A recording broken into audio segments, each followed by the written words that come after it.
Ladies and gentlemen, good morning. I think we should start. We should start because we have quite a big program and we have to be on time.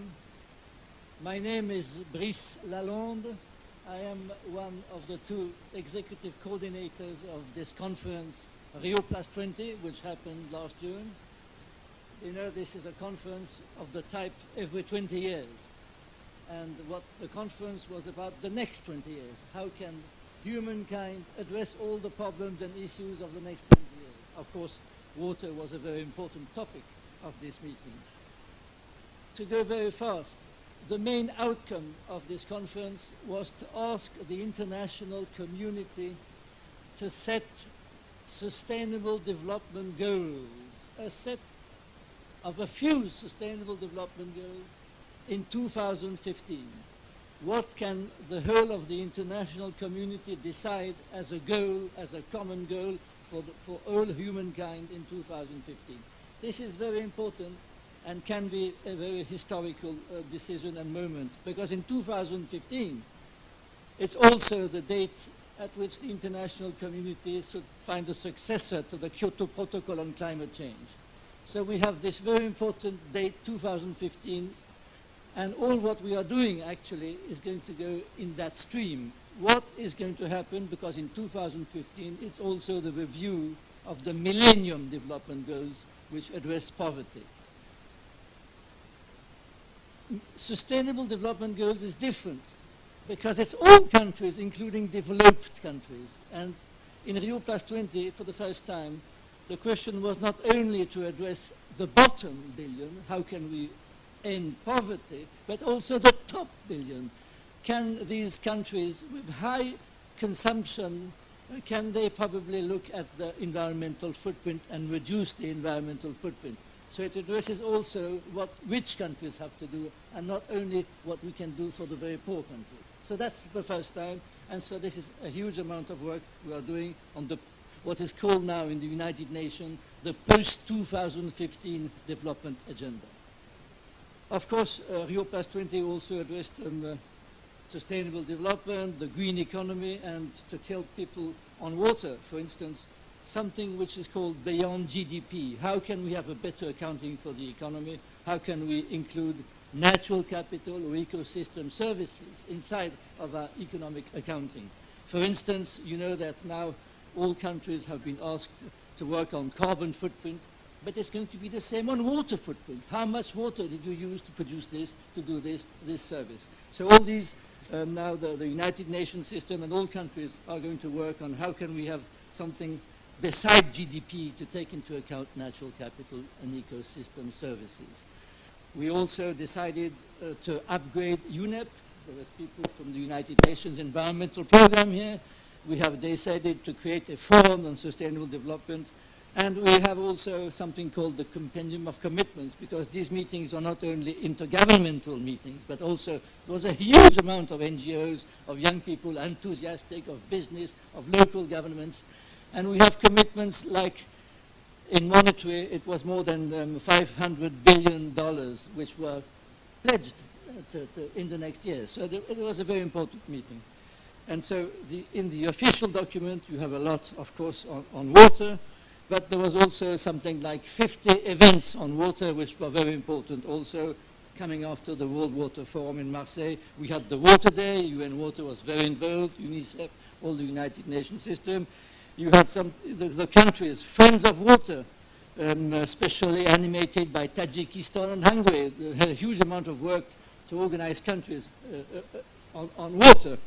We had also dialogue, cities, we had the business, something called the mandate for the water mandate of the Global Compact. So all this was very important in Rio, and of course it's going to be very important that we follow up on all this work and try to organize this work. We're having also partnerships, lots of partnerships were created in Rio and are going to follow up. So we're having this very important meeting. I'm not going to be long. I must now ask the speakers now to follow up. If possible, we have a very tight schedule, so I shall ask you perhaps to be very concise. The first speaker on my right, and we have to thank him for his hospitality, is the president of the Ebro River Basin Authority. It's the first basin authority which was created in the world. So, Mr. President Javier de Pedro, please, you have the floor. Pues muchísimas gracias, bienvenidos. Welcome you all. Thank you for coming to this house, your house. We devote ourselves to water management in the basin in such an important river as the Ebro River in Spain. I also want to underline the presence of the City Council of Zaragoza, to the Councillor, Mr. Jerónimo Blasco, and Mr. Modesto Lobón, who is the Agricultural Local Minister. I am going to give the floor firstly to the Culture Local Minister, who's Mr. Jerónimo Blasco, as a representative of the city where we are celebrating this important conference. For us, it is an honor to be able to be with you and to congratulate the Office of the Water Decade in Zaragoza, who has been organizing this event. Thank you very much. Welcome to you all in the name of the city. Probably you know the city already. That's why we are so proud of having the seat of the United Nations here. This is a city that has that stands up for water since many years, or it has been doing so for many years. But we still have to try to have a continuity in this effort. We also consider water as a very important issue, not only from the point of view of reflection, but also from the entrepreneurial point of view. We have tried to adapt our regulation on water and environment. The City Council is ahead, very ahead of many other city councils in Spain, as well as in water treatment. Also, the issue of participation is also, we are pioneers in this issue as well. Here we have an experience on how to reach to agreements in the water issues, although the water as a theme is a very sensitive one in Zaragoza. We have made great efforts to reach to agreements, and even some hours ago we have succeeded in reaching to an agreement on the funding and the water treatment. This is not a minor issue, because in economic crisis or financial crisis times, this can also mean a problem. And we have included also the university and some university organizations, and I think that in the program you will see the participants of this meeting. For Zaragoza and the whole of Aragon, water has also been a very important issue, because we have high quality water coming from the Pyrenees, and we have a very rare infrastructure in our country, because it's a very advanced one, and we are proud of it. Also, we have made advances and efforts in the matter of water quality, and we are also pioneers on this. And I would like to also congratulate the office, the Water Decade Office, and the Office of the UN, because it's not only reaching to this organization, to this meeting, but also the organization all throughout the year. I want to congratulate especially Mrs. Josefina Maestu and all the organization, because their efforts are really relevant, and in spite of the crisis, this office is making great advances. Thank you very much. Now, Mr. Modesto Lobón, who is the Agricultural and Environment Local Minister, is going to have the word. It is a pleasure for the government of Aragon to welcome you to this autonomous community, who has a strong link with water and water issues. I underline the words of the representative on the importance of this event. I also partake his reflections on behalf of the government of Aragon. Water is an issue that has to be solved always through dialogue, through negotiation. This water is an axis, a central axis of the community of Aragon, because it is a pact, it is an agreement among all the stakeholders in order to create a roadmap on water. And this pact, water pact or water agreement or covenant, is talking about this dialogue and establishes a dialogue and as a way to solve water issues and water problems. This is the big, water is the big strategic event of this century. I want to also congratulate the UN office, and I think this task is always, or these efforts are always going pro the development of Aragon, the development of the citizens of this autonomous community. Water is life. And I also think that this conference, this meeting is very important, and this, I guess, is going, I hope, is going to be the start, the beginning of a great effort, extra additional effort on water issues. Okay, with the purpose of finishing this institutional representation, I want to thank the City Council of Zaragoza for their words. I think they are examples, important examples in Spain and for the rest of the world of a way to reach to agreements. In Aragon, there is a water agreement, a water pact.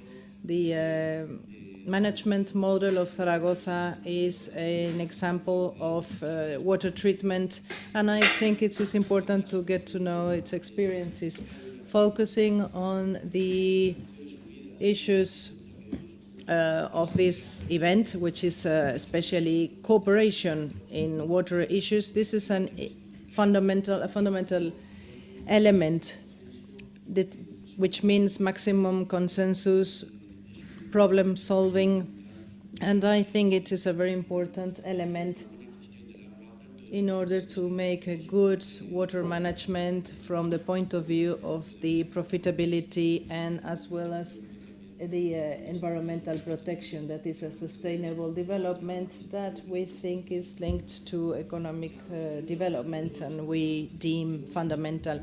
The Ebro River Basin Authority is an institution managing a part of the Ebro River, although there is also an international part. There is a limit cooperation and some trans-border regulation. We have a part of this regulation in France, and therefore we have international experiences as well. But the most important characteristic of the Ebro River Water Authority is the integral management, which is based on an integrated model of all the users. There are some important organs or institutions representing all the water interests. There is a government assembly, a water council, where we agreed some fundamental elements of consensus as the Ebro Basin Plan. We are right now managing this plan, which has received 1,600 declarations on the part of the citizens and citizens associations.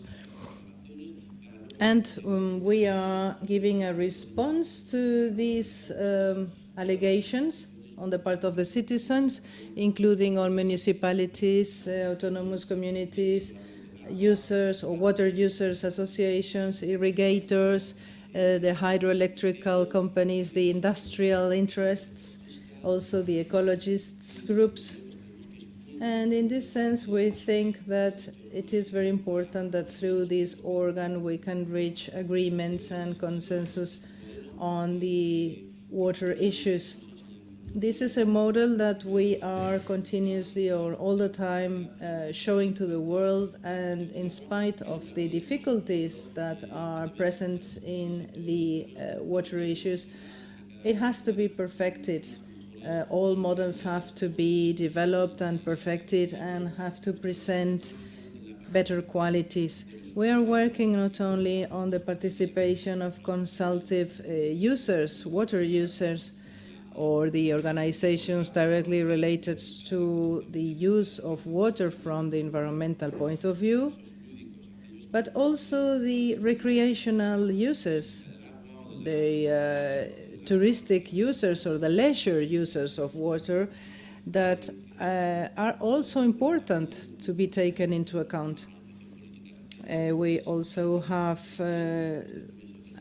recent political organizations through the autonomous communities that have to have more and more participation as a way to solve territorial conflicts that appear around water issues, because when the basins or the catchments have different political interests, then we have to solve many conflicts.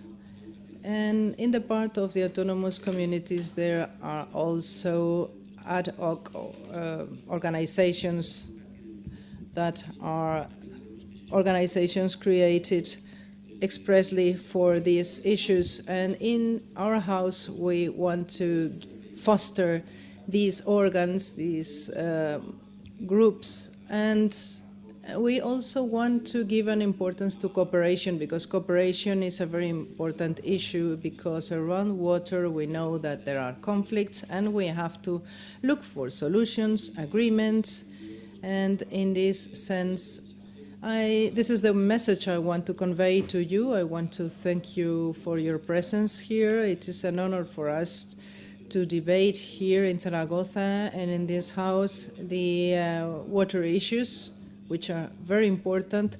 But there is also another event related to this house, to the Ebro River Basin Authority. And we will reflect on the solutions that we have been giving to all water issues. I want to congratulate the Water Decade Office of the UN in Zaragoza, which is the seed that remains from the Expo 2008, which was celebrated in Zaragoza. And now we will give the floor to the different presentations. I think Bert Diffhorn has the floor now. He is going to start the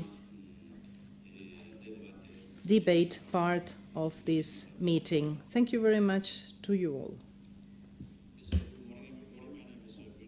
I'm the Vice Chair of UN Water, and on behalf of UN Water I would like to thank the Spanish authorities, the ministers here and so on, for receiving us here again in Zaragoza. It becomes a very nice tradition to meet, to kick off the year in this beautiful place in Spain. UN Water as such, is already water cooperation. It is already a miracle that we have 30 UN agencies that work together, plus 27 partners, and those partners are, let's say, all the major non-UN players in water. They are members of UN Water, so that we are all together is already a good example of water cooperation. And what are we doing? It is not an organization as such. It is very much what we call a coordinating mechanism. And that's also, of course, a little bit abstract, but mostly we express ourselves, we work together by ourselves in different task forces. So we have task forces on water and climate. We talk about the WASH agenda, the water supply and sanitation agenda. We have been very active in the International Year of Sanitation, and we are now active in the sanitation drive. We are working on integrated water resource management, we are working on water efficiency and so on. So the UN agencies that share a certain area of expertise from their different perspectives work together under the umbrella of UN Water. What we also have are some special programs which have our logo. One of them, of course, is Josefina. She's the capacity building program of UN Water. The communications program of UN Water. Then we have the capacity building program of UN Water, which is in Bonn. And then we also have the World Water Assessment program, which makes every 3 years a really comprehensive document on what is the state of the world of the water, and which is being launched during the World Water Fora. see why UN Water has becoming much more important is because our political voice is becoming very strong nowadays. We have made the new thing that the chair of UN Water is now an head of an agency. So I'm the vice chair, but the chair is Mr. Jarreau, who's the head of the WMO, World Meteorological Organization, and he has access to all the heads of agencies of the UN system, and he makes sure that whenever they meet in the meetings with Kofi Annan and with Ban Ki-moon, that water is being promoted. So the political voice is very important, and we've seen that. For Brice already mentioned Rio. We were very active in giving our input to the Rio conference. We organized a special day of UN Water in Rio over there, and to make sure that water is being heard and that water is being recognized as a pillar for sustainable development. And following on that, we're now very active for the time being. As you all know, we would like to have in 2015, we would like to see a sustainable development goal on water. Now, we were part of the MDGs, but we were part of a sub-pillar of environment, and we were not really recognized as a goal on itself. So one of the objectives of UN Water is really to see how far we can be instrumental in convincing the member states, because we as UN members, we are not the boss, of course, in this whole discussion. These are the member states, but we are really trying to influence the member states, and that way by 2015 we do have a sustainable development goal on water. And that sounds easy, but it is not as easy, because water is also cross-cutting. It's everywhere. It's important, and so you can say we have the 3 pillars for water. One is the water supply and sanitation, which is more the access question. That's the idea that has to do with poverty. It has to do having more people having access to water supply and sanitation. But we also have, of course, the water efficiency or the integrated water resource management pillar. You know, how do we come along with water resources? Here in Ebro, you know, water resources. Your water is coming from the Pyrenees. It flows to the Mediterranean. So that's also water. How do we manage that part of water? And then, of course, we also have the quality issue of water, wastewater and water quality, because you can say people have access to drinking water, but if that water is dirty, is contaminated, then okay, what is then the objective of doing so? To bring those 3 elements together is one of the challenges we have, and we are also present now. So we are working now to define a sort of sustainable development goal on water, which we will then give to the high-level panels, to the experts and the countries themselves, and hopefully they will take it into consideration when they define the 2015 goal. What we're doing now as well, and I'm happy that Jose from the UNDESA is here. At the moment we also have thematic consultations on water. And if you go to the website, The World We Want 2015, you will see that the UN system has started a big campaign with the public, with using the modern media to talk about the development goals for the future. And we were lucky that we were added to the list of topics, and water is now one topic. We have divided it in 3 streams. Again, the 3 streams which we have mentioned. One stream is the water resources, the other one is WASH, and the third one is water quality. And we are now online, and so I really hope that you will have a look at the website. And also we hope that some of the outcomes of this conference may also serve to feed into that website. So that's where we are still very actively engaged as UN Water, and we think that we do have a political voice, and that we can unite the agencies together and have a say in the future. World Water Day, and coming back to then why we are here, or the World Year. You know, this year is a little bit special. Every year the UN nominates a topic for being the World Water Day. So we had water and industrialization and water and food, so many other ones. And now we have water and cooperation. But it's not only a day, it's a year. So UNESCO, and Blanca is here. She has a double task. She's not only in charge of the World Water Day for this year, but she's also in charge or coordinating the UN effort into the World International Year of Cooperation. And so I'm very happy that you're here as well. We as UN Water, we every year there's an agency that is volunteering to organize this event, and this year it was UNESCO. Next year it will be Water and Energy, and it will be UNIDO, and who's organizing this event. And we do have in our communication officer, and Stephanie is here. We do support this with our website, and it's getting more and more popular. We had I think last year over 1 million hits of people who visited the site and organizing their own events around the theme of the World Water Day. So I'm very happy that the International Year of Cooperation is now being kickstarted here in Zaragoza, and I'm very sure that this conference will provide its first input for this very important topic. I know that during the conference we will have more presentations. There will be conferences in The Hague, there will be a conference in Geneva. We also know that the Republic of Tajikistan is very active. They also want to organize an event in August, or a number of events taking place, but this one is the first one. So I hope this will really give us a good stone, and it will good stepping stone forward for the other things which are so important for this topic of water cooperation. Thank you. El agua. Muchas gracias.